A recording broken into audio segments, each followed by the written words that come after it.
Yo, what's up mga kabola?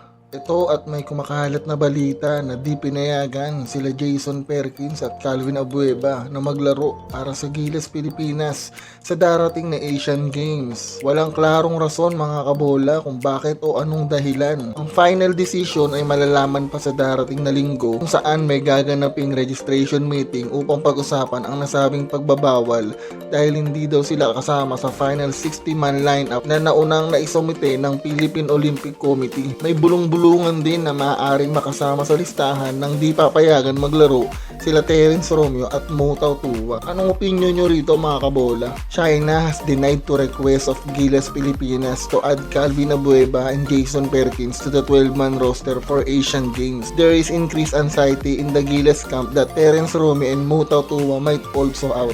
Breaking news, Calvin Abueva and Jason Perkins' inclusion on the Gilas Pilipinas roster of the Asian Games was denied by Hangzhou Asian Games Organization Committee. Worse, there is increased anxiety in the Gilas camp that Terence Romeo and Mutau Tuwa could also be expelled from the lineup. The reason though were unclear. Pag hindi na-approve, mag-backout na lang tayo since magiging 8 to 9 players na lang ang makakapaglaro.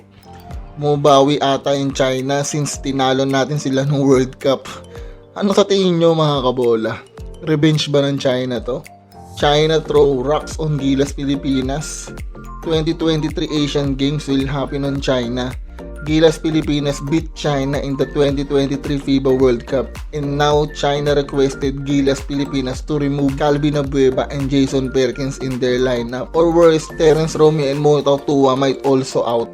Ayun ang balitang Gilas natin mga kabola. Sa tingin nyo kung sakaling hindi talaga ma-approve na hindi maglaro yung apat, si Calvin Abueva, si Jason Perkins, si Terence Romeo at si Mutau Tuwa, sa tingin nyo sino yung apat na pwedeng deserve? Apat na deserve na pumalit sa pwesto nila na fit sa system ni Coach Tim Cone. Abangan natin to mga kabola.